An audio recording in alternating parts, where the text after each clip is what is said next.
ហេតុអ្វីអ្នកមូស្លីមមិនទទួលស្គាល់ព្យាក្រៃអ៊ីសាអាឡៃហ៊ីសាឡាមជាព្រះជាម្ចាស់មូស្លីមលើកដំកើងអ៊ីសាដោយពោលថាអាឡៃហ៊ីសាឡាមដែលប្រែថាសូមសុខសន្តិភាពកើតមានចំពោះលោកនិងចាត់ទុកលោកជាអ្នកនាំសារមួយរូបរបស់អល់ឡោះជាម្ចាស់សម្រាប់មនុស្សជាតិគម្ពីរកូរ៉ានទទួលស្គាល់កំណត់គ្មានឪពុករបស់លោកហើយជំពូកមួយក្នុងគម្ពីរកូរ៉ានមានចំណងជើងថាម៉ារីយ៉ាំឬម៉ារីដែលរាយរាប់អំពីម្ដាយដ៏បរិសុទ្ធរបស់លោកគម្ពីរកូរ៉ានពរនីអំពីកំណត់របស់អ៊ីសាអាឡៃហ៊ីសាឡាមថាចូលចងចាំនៅពេលដែលទេវតាបានពោលថាអូម៉ារីយ៉ាំអល់ឡោះផ្ដល់ដំណឹងរីករាយដល់អ្នកនៅបន្ទូលអំពីទ្រង់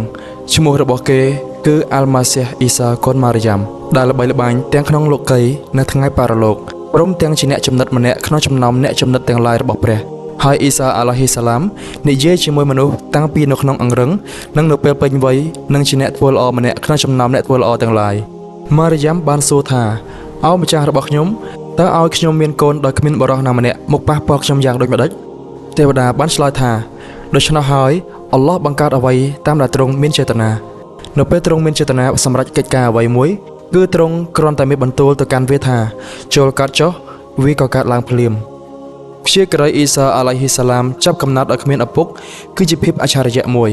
រីឯព្យាក្រៃអាដាមអាឡៃហ៊ីសាឡាមត្រូវបានអល់ឡោះបង្កើតលោកពីដីឥដ្ឋដោយគ្មានទាំងម្ដាយនិងឪពុកដូច្នេះកំណត់របស់អាដាមអាឡៃហ៊ីសាឡាមគឺអច្ឆរិយៈជាងអ៊ីសាអាឡៃហ៊ីសាឡាមទៅទៀតប្រសិនបើព្រោះតាអ៊ីសាអាឡៃហ៊ីសាឡាមមានកំណត់អច្ឆរិយៈទើបលោកស័ក្តិសមជាព្រះនោះលក្ខណៈរបស់អាដាមអាឡៃហ៊ីសាឡាមស័ក្តិសមជាព្រះជាងអ៊ីសាអាឡៃហ៊ីសាឡាមទៅទៀតក្នុងពេលជាព្យាក្រៃអ៊ីសាអាឡៃហ៊ីសាឡាមបានសម្ដែងអច្ឆរិយភាពជាច្រើនក្រោមជំនួយពីអល់ឡោះជាម្ចាស់ដោយទ្រង់មានបន្ទូលថាអ៊ីសាអាឡៃហ៊ីសាឡាមបានពោលថាខ្ញុំបាននាំយកនៅអច្ឆរិយភាពពីម្ចាស់របស់អ្នកពិតណាស់ខ្ញុំអាចឲ្យពួកអ្នកឃើញរូបសត្វស្លាបធ្វើពីដីឥដ្ឋហើយខ្ញុំក៏ផ្លុំចូលទៅក្នុងវាគ្រានោះវាក៏ក្លាយជាសត្វពិតប្រាកដភ្លាមក្រោមការអនុញ្ញាតពីអល់ឡោះជាម្ចាស់ខ្ញុំអាចព្យាបាលជនពិការភ្នែកពីកំណើតនិងកាត់ខ្លងនិងអាចប្រោះសពឲ្យរស់ឡើងវិញក្រោមការអនុញ្ញាតពីអល់ឡោះជាម្ចាស់សូម្បីតែនៅក្នុងគម្ពីរប៊ីបក៏បញ្ជាក់ដែរថាព្រះជាម្ចាស់មានតែមួយគត់ហើយអ៊ីសាអាឡៃហ៊ីសាឡាមគ្រាន់តែជាអ្នកនាំសាររបស់ព្រះប៉ុណ្ណោះព្រះជាម្ចាស់នៃយើងមានតែមួយគត់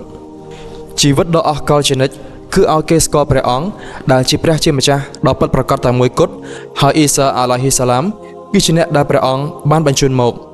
ខ្ញុំជាមនុស្សដែលយកសេចក្តីពិតពីព្រះជាម្ចាស់អ៊ីសាអាឡៃហ៊ីសាឡាម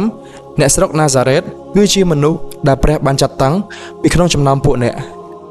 ម្យ៉ាងទៀតមូស្លីមជឿថាអ៊ីសាអាឡៃហ៊ីសាឡាមមិនត្រូវបានគេចាប់ឆ្កាងឡើយវាគឺជាផែនការរបស់សត្រូវអ៊ីសាអាឡៃហ៊ីសាឡាមដើម្បីចាប់ឆ្កាងលោកតែអល់ឡោះជាម្ចាស់បានសង្គ្រោះនិងលើកលោកឡើងទៅកាន់ទ្រង់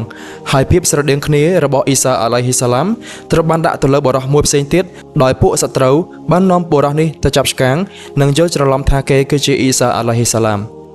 អល់ឡោះមានបន្ទូលថាពួកគេពោលថាពិតណាស់ពួកយើងបានសម្លាប់ម៉ាស៊ីហ៍អ៊ីសាកូនម៉ារីយ៉ាំដែលជាអ្នកនាំសាររបស់អល់ឡោះខណៈដែលពួកគេពុំបានសម្លាប់នឹងឆ្កាងគាត់ឡើយតែទ្រង់បានប្រដូចបុរសម្នាក់នឹងអ៊ីសាអាឡៃហ៊ីសាឡាមដល់ពួកគេពិតណាស់ពួកដែលខ្វែងគំនិតគ្នាអំពីរឿងនេះពិតជាស្ថិតនៅក្នុងភាពសង្ស័យអំពីវាពួកគេគ្មានចំណេះដឹងនៅក្នុងរឿងនេះឡើយលើកលែងតែតាមការស្មានប៉ុណ្ណោះហើយពួកគេ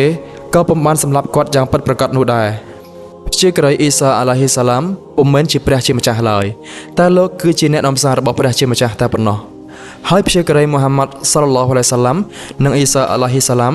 សុទ្ធតែមិនមែនមកដើម្បីការប្រើជំនឿលើព្រះតែមួយដែលបាននាំមកដល់បណ្ដាព្យាក្រៃមុនឡើយប៉ុន្តែ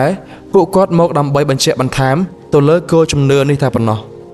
នៅក្នុងគម្ពីរប៊ីបអ៊ីសាអាឡៃហ៊ីសាឡាមបានពោលថាខ្ញុំពុំមែនមកលុបបំបាត់គម្ពីរវិន័យរបស់ព្យាក្រៃមុនឡើយគឺខ្ញុំមកបំពេញគម្ពីរវិន័យឲ្យមានភាពពេញលេញតែប៉ុណ្ណោះ